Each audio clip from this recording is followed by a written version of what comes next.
কমিশনে বসানো হয় নাই। আগামী বাংলাদেশ কখনোই ঋণ খেলাপিদের হাতে উঠাই দিব না। আগামী বাংলাদেশ ব্যাংক ডাকাতদের হাতে তুলে দিব না।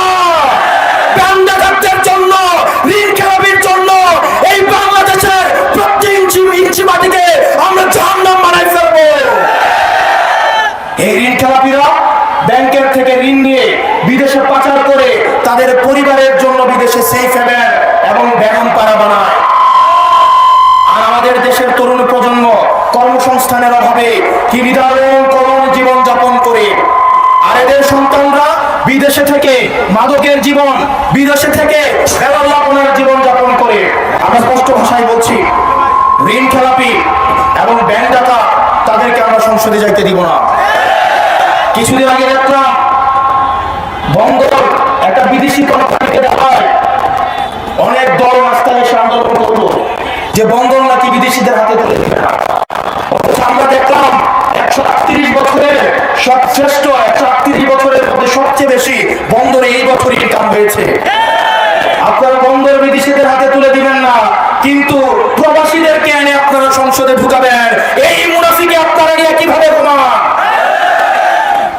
এই প্রবাসীরা এখন সুযোগ আসছে, বাংলাদেশে আসছে। আবার যদি দেখে নির্বাচন উত্তর দক্ষিণ, তাদের যে পাসপোর্ট আছে সেটা নিয়ে আবার বিদেশে পালাবে। এই দেশের ভূমিপুত্ররাই এই দেশ শাসন করবে। কোন প্রবাসী এসে এই দেশ শাসন করতে পারবে না। যে বাংলাদেশের রক্তের সাথে, বাংলাদেশের মাটির সাথে, পানির সাথে, জনগণের সাথে যার কোনো সম্পর্ক নাই, বাংলাদেশের জনগণের নীতি নির্ধারণীতে এই প্রবাসীদেরকে, এই বিদেশিদেরকে তাদেরকে কোনো জায়গা দেওয়া হবে না। প্রিয় বাংলাদেশী, প্রিয় তরুণ প্রজন্ম, আমাদের আগামী বাংলাদেশটা, আমাদের অতীত প্রজন্ম যে ভুল করে গিয়েছে, সেই ভুলের দায়ভার, সেই ভুলের মাসুল আমরা তরুণ প্রজন্ম বারবার আমরা দিতে পারবো না। ইতিহাসের প্রত্যেকটা প্রান্ত প্রান্তে আমাদের অতীত প্রজন্ম ইতিহাসের ভুল প্রান্তে তার অবস্থান নিয়েছে এবং সেটার দায় আমাদেরকে রক্ত দিয়ে আমাদেরকে সেটার দায় শোধ করতে হয়েছে।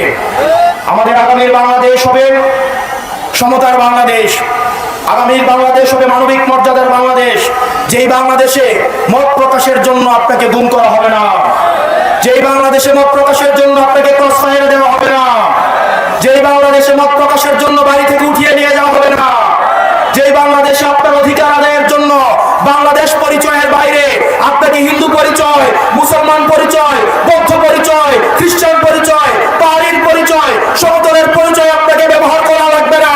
আপনার কেবলমাত্র পরিচয় আপনি বাংলাদেশী, বাংলাদেশী পরিচয়ে আপনি সাম্য, ন্যায় বিচারের আপনি সমান অধিকার পাবেন ইনশাআল্লাহ।